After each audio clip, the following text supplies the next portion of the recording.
right now. Hi everybody, this is Sandy coming to you from Gardner, Massachusetts, and today I'm going to be making chicken and artichoke skillet and prepping it for my freezer. So I started off with labeling my bag with what the recipe is. I also dated it, and also I like to code my bags I have a little coding system. S is for stovetop, C is for crock pot, G is for grill, and O is for oven. This one will be going on in the skillet when it's time to cook it. So the recipe calls for 1/2 pounds of boneless, skinless chicken breast, pounded thin. I didn't want to bother with that. So what I did was I bought a boneless, skinless chicken breast tenderloins. Thinner, don't have to touch them. The recipe calls for 1/2 pounds. I do have 2 pounds here. It won't go to waste. 1/2 pounds I don't think would be quite enough for the family. So I've already loaded the first package in here, and I'm going to put the second one. The instructions said to use a quart-size bag, but I don't know about you. I didn't think a quart-size bag looked like it would be big enough, so I used a gallon. A quick wash of my hands. What I'm going to be doing is adding some ultimate steak seasoning to it. And that's all I have to do with that part. Zip it up and get it ready for the freezer. So it calls for 1 teaspoon of ultimate steak seasoning. It's right here. Because it's a teaspoon, I'm not going to use our cap. You must know by now that using the cap to measure is equal to 2 tablespoons, but I can't eyeball a teaspoon, so I'm just going to do this. Level it off, pour it in there. What I'm going to do now is take it out and squish it all together to mix the seasoning around. Now because there's 2 pounds in here, I just might add a little bit more ultimate steak.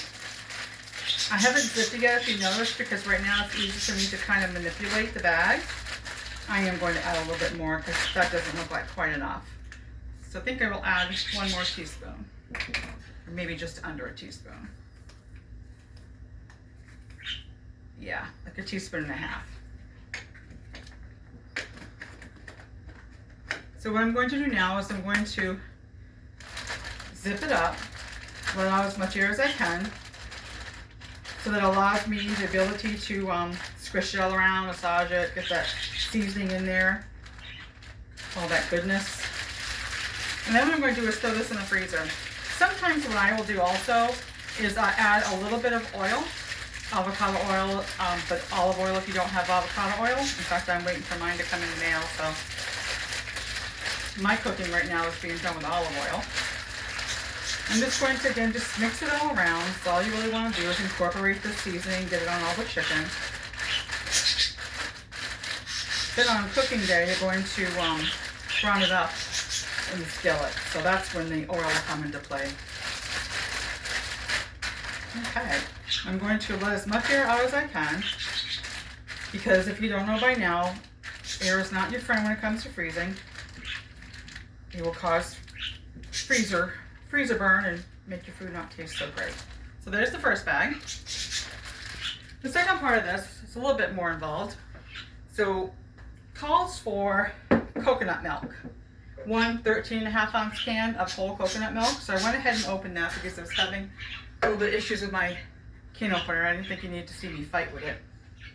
So I've got that in here, and it calls for 3 tablespoons of lemon juice, or the juice of 1 lemon, which is 3 tablespoons. I'm going to add that in here. This is what I use for lemon juice, right here. We always have it on hand. Calls for 1 tablespoon of spinach and herb, just right here. What I do is I like to shake it up from the bottom to get all that stuff that settles, the heavier stuff, like maybe onion flakes or garlic flakes, to come to the top. It does call for a tablespoon. Can you pause it, hon? You need to hear that in the background. So to this coconut milk and lemon juice, I'm going to add 1 tablespoon of spinach and herb and 1 tablespoon of garlic. I've gone ahead and pre-measured that into this bowl and mixed it around. So now I'm going to add it to my bowl. Then it says to whisk it really well. And then I'm going to be pouring it into a quart-size bag. And I'm going to be putting the quart size bag of this coconut milk goodness in with the chicken into a gallon size and put it in the freezer. That's all you have to do. So this looks like it's pretty well mixed.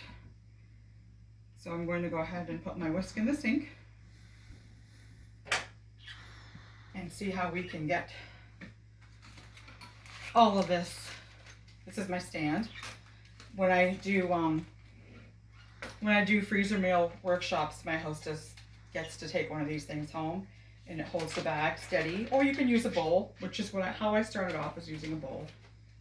But I actually prep a lot of my meats when I buy it in bulk and come home, and I'll go ahead and add a little oil and add whatever seasoning I want to it and freeze it as is. So this comes in handy. I use it quite a bit. So I'm going to actually hold on to this bag because I'm a little concerned that this may be a lot of liquid for this bag.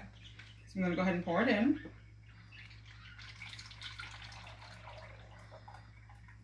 Get as much in there as I can. Looks like I held up pretty well. So I'm going to go ahead and grab a rubber spatula because a lot of the onion, I can see the onion pieces of the garlic pieces between the spinach and herb and the garlic settle down the bottom.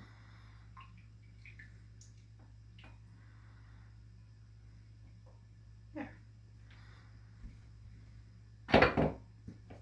So now I'm going to try and get as much air as possible out of this without puncturing the bag. Zip it up.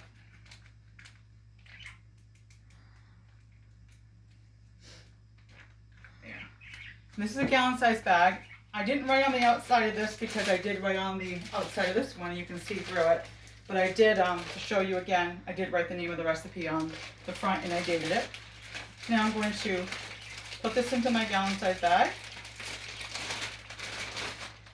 Add the coconut milk. And I am going to let all the air out and zip it shut. And I'm all set until I decide to cook this for my family. I hope you enjoy this when you serve it to yours. Thank you so much.